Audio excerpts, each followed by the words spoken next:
அனைவருக்கும் வணக்கம். செவ்வாய்க்கிழமை தோறும் முருகனுடைய வழிபாடு இப்படி செய்துட்டு வந்தீங்க அப்படின்னா, உங்களுக்கு சொந்த வீடு 6 வாரத்துக்குள்ள அமைவதற்கான யோகம் ஏற்படும். எப்படி வழிபாடு செய்ய வேண்டும்? சொல்ல வேண்டிய பதிகம் என்ன? அப்படிங்கிறத நம்ம பார்க்க போகிறோம். அதாவது செவ்வாய் பகவான் நமக்கு ஆட்சி சரியாக இருந்தது அப்படின்னா, நமக்கு வழிபாடு செய்யாமல் சொந்த வீடு அனைத்துமே அமையும். இப்போது நமக்கு கிரகத்தில் ஏகப்பட்ட பிரச்சனை இருக்குது அப்படின்னா, நமக்கு சொந்த வீட்டில் பிரச்சனைகள் ஏற்படும். அதற்கு செவ்வாய் பகவானுக்கு அதிகமான முருகப்பெருமானை வழிபாடு செய்யும்போது முருகப்பெருமானோட அருளால் நமக்கு சொந்த வீடு அமையும். எளிமையாக நிறைய பேருக்கு சொந்த வீடு அமைந்தாலும் என்னதான் பாடுபட்டாலும் சொந்த வீடு அமைவதற்கான யோகமே ஒரு சில பேருக்கு கிடைக்காது. நிறைய பேர் பார்த்தீங்கன்னா லோனுக்கு அப்ளை பண்ணியும் வராது. நிறைய பேர் சொந்த வீடு முயற்சி எடுப்பாங்க, இடம் அமையாது. பூமிக்காரகனான இந்த செவ்வாய் பகவானோட ஆதிக்கம் நமக்கு ரொம்ப சிறப்பாக இருந்தால் மட்டும்தான் தானாக நமக்கு சொந்த வீடு அமைவதற்கான யோகம் கிடைக்கும். அப்படி இல்லை என்றால் நம்ம முருகப்பெருமானை தான் வழிபாடு செய்யணும். நம்பி வழிபாடு செய்யும்போது முருகனோட அருளால் நமக்கு சொந்த வீடு அமையும். நிறைய பேர் முருகனை வழிபாடு செய்து சொந்த வீடு வாங்கியிருக்கிறாங்க, இடம் வாங்கியிருக்காங்க. இது நிறைய பேர் இருக்கிறாங்க. எப்படி முருகனை குழந்தை பாக்கியத்திற்காக வழிபாடு செய்து நிறைய பேருக்கு நல்ல பலன் கிடைத்ததோ, அதே போல் சொந்த வீட்டிற்காக முருகனை வழிபாடு செய்தும் நிறைய பேருக்கு அமைந்திருக்கின்றது. சொந்த வீடு எல்லோருக்குமே கட்டாயமாக வேண்டும். குடிசையாக இருந்தாலும் சொந்த வீட்டில் இருப்பது போல் எதுவுமே இருக்காது. நமக்குன்னு ஒரு வீடு இருப்பது மிக மிக நல்லது. அதுதான் நமக்கு நிம்மதியான தூக்கத்தையும் கொடுக்கும். அதனால் எல்லோருக்குமே சொந்த வீடு சின்னதாக இருந்தாலுமே போதும், சொந்த வீடு ஒன்று அப்படி இருக்கணும் அப்படிங்கிறது நிறைய பேருக்கு ஏக்கமாகவே இருக்கின்றது. அந்த ஏக்கம் கனவு இல்லமாக மாறணும் அப்படின்னா முருகனால் மட்டும்தான் அது முடியும். முருகனோட அருள் இருந்தால் மட்டும்தான் அது நமக்கு சாத்தியமாகும். ஏன்னா முருகனோட அருள் இருக்கும்போது செவ்வாய் பகவான் சைலண்ட் ஆயிடுவார். அவரால் ஒன்றும் பண்ண முடியாது, நமக்கு தொந்தரவு கொடுக்க முடியாது. அதனால் நம்ம சொந்த வீடு அமைவதற்கான யோகம் நமக்கு முருகன் அருளால் தான் நமக்கு கிடைக்கும். இந்த சொந்த வீடு வேண்டும் அப்படிங்கிறதுக்காக நம்ம எப்படி பூஜை செய்கின்றோமோ அதே போல் ஒரு சில பதிகங்கள் நமக்கு சொந்த வீடு அமைவதற்கான யோகத்தை தரும். அதில் திருப்புகழில் சிறுவாபுரி கோவில் உங்கள் எல்லாருக்குமே தெரியும், முருகன் கோவில். அந்த முருகன் கோவிலை நினைத்து நம்ம வழிபாடு செய்யும்போது முருகப்பெருமான் நமக்கு சொந்த வீடு அமைப்பதற்கான யோகத்தை அவர் கொடுப்பார். எல்லாராலையும் அந்த சிறுவாபுரி கோவிலுக்கு போக முடியாது. பக்கத்தில் இருக்கிறவங்க போயிட்டு செவ்வாய்க்கிழமை சிறுவாபுரியில் போய் வழிபாடு செய்துட்டு வந்துடுவாங்க. ரொம்ப தூரமாக இருப்பவர்கள் எப்படி போக முடியும்? அப்படி இருப்பவர்கள் முருகனை மனதில் நினைத்து அந்த சிறுவாபுரி முருகனை மனசில் நினச்சிக்கோங்க. நினைத்துட்டு நீங்கள் இந்த பதிகத்தை படிங்க. இந்த பதிகத்துக்கான பொருளும் நான் கொடுத்துருக்கேன். அந்த பதிகத்துக்கான அர்த்தங்கள் என்ன அப்படிங்கிறதே நான் கொடுக்குறேன். அதையும் நீங்கள் படிச்சுக்கோங்க. எப்படி நம்ம வழிபாடு செய்யணும் அப்படின்னா, முருகனுக்கு 1 தீபம் அல்லது 6 தீபம் நீங்கள் செவ்வாய்க்கிழமை அன்று ஏற்றிக்கோங்க. ஏற்றிட்டு நெய்வேத்தியமாக உங்களால் என்ன வைக்க முடியுமோ அதை வச்சுக்கோங்க. செவ்வரளி மலர்களால் முருகனை அலங்காரம் செய்துக்கோங்க. செய்துட்டு வெற்றிலை பாக்கு கட்டாயமாக வைங்க. இந்த 6 செவ்வாய்க்கிழமையும் முதல் செவ்வாய், 2ஆம் செவ்வாய், 3 மொத்தம் 6 செவ்வாய் நமக்கு வரும். இந்த 6 செவ்வாய்க்கிழமை வெற்றிலை பாக்கு மட்டும் வைத்து வழிபாடு செய்யுங்க. வெற்றிலை பாக்கு வைத்து வழிபாடு செய்யும்போது நம்மளுடைய பூஜை நமக்கு வெற்றியை கொடுக்கும். வெற்றிலை தீபம் ஏற்றணுமானா அது உங்களுடைய விருப்பம் தான், கட்டாயம் கிடையாது. ஏற்றணும் விருப்பம் இருந்தது அப்படின்னு ஏற்றிக்கோங்க. அப்படி இல்லைன்னா ஒன்றும் பிரச்சனை இல்லை. சரவண பவா கோலம் போட்டு மட்டும் நீங்கள் 6 தீபமோ அல்லது 2 தீபம் கூட நீங்கள் ஏற்றலாங்க.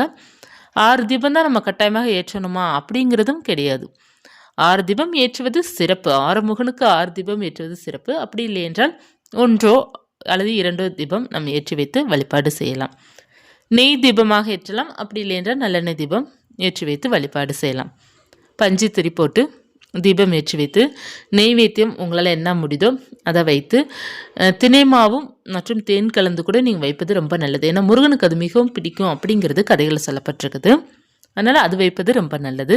இல்லை என்றால் நீங்கள் பாலில் தேன் கலந்து மட்டும் வைத்தா போதும். எல்லாம் ரெடி பண்ணிக்கோங்க. ரெடி பண்ணிவிட்டு பூஜை செய்துட்டு நான் கொடுக்கின்ற அந்த பதிகத்தையும் பார்த்து படிச்சுக்கோங்க. 6 வாரம் 6 செவ்வாய்க்கிழமை இதை நீங்கள் கட்டாயமாக படிக்க வேண்டும்.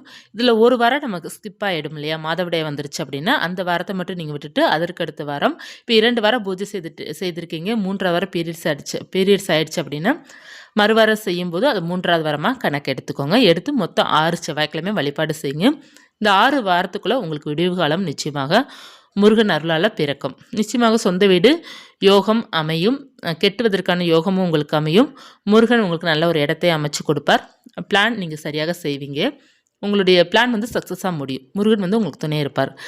நீங்கள் வழிபாடு செய்யும்போது முருகன்ட்டு என்ன கேட்க வேண்டும் அப்படின்னா, முருகன் நான் சொந்த வீடு அமையணும், எனக்கு அதற்கான வந்து முயற்சி நான் எடுக்கிறேன், எனக்கு நீ துணையாக இரு, நல்லபடியாக நான் வந்து சொந்த வீடு நான் கட்டி முடிக்கணும் அப்படிங்கிறத நீங்கள் வேண்டிக்கும் போது முருகன் நிச்சயமாக உங்களுக்கு வந்து துணையாக இருந்து எல்லாத்துக்குமே உங்களுக்கு வந்து வெற்றியை கொடுப்பார்.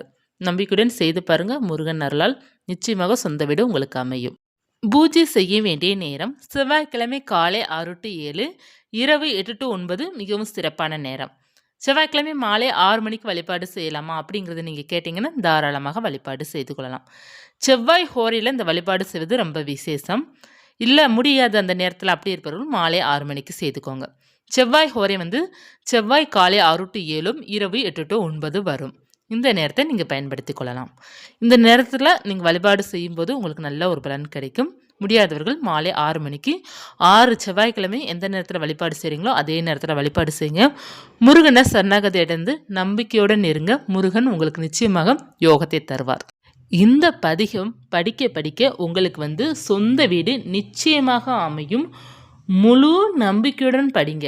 என் முருகன் எனக்கு சொந்த வீடு யோகத்தை தருவார் அப்படிங்கிறத முழு மனதோடு நீங்கள் படிக்கும்போது முருகன் உங்களுக்கு சொந்த வீடு கொடுப்பார். இந்த பதிகத்தில் என்ன அர்த்தங்கள் இருக்கின்றது அப்படிங்கிறத பார்க்கலாம்.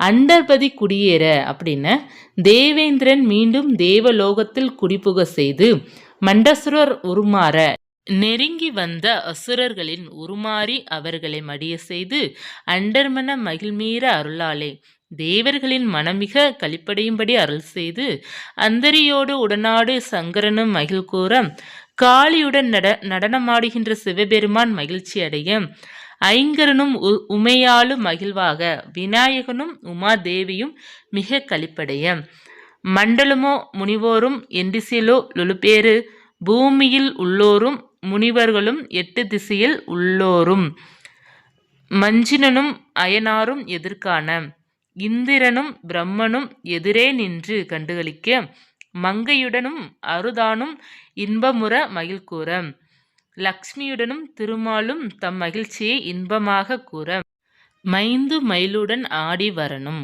வலிமையான மயிலுடன் ஆடி என் முன்னே நீ வரவேண்டும்.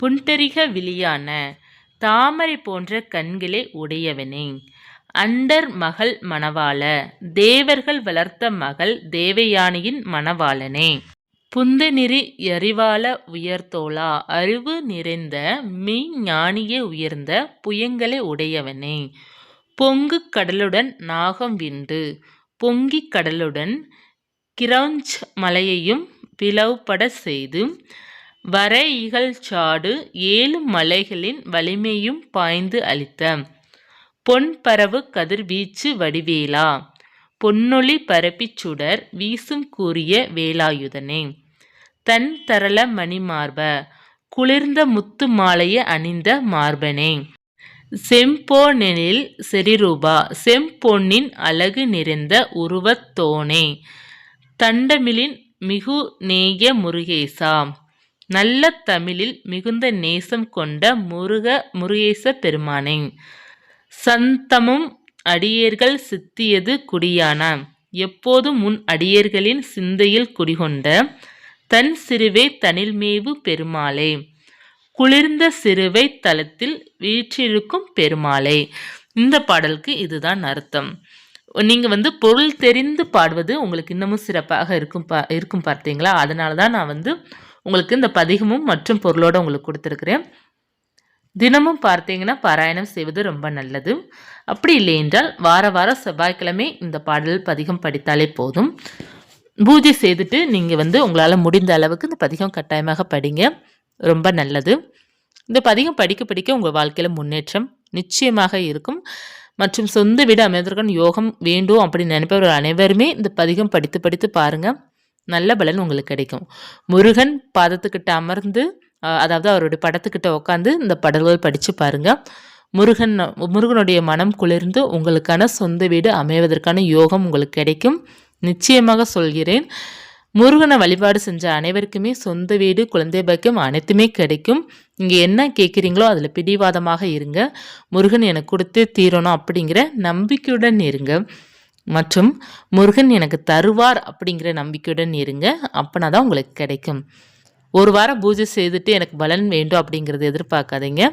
6 வாரம் பூஜை செய்யுங்க. அந்த 6 வாரத்துக்குள்ளே ஏதாவது ஒரு வாரம் உங்களுக்கு நிச்சயமாக பாசிட்டிவான ரிசல்ட் உங்களுக்கு கிடைக்கும். நம்பிக்கையுடன் இருங்க. முருகன் அருள் என்றும் உங்களுக்கு இருக்கும். இந்த பதிவு உங்களுக்கு உபயோகமாக இருந்தது அப்படின்னா லைக் பண்ணிக்கோங்க.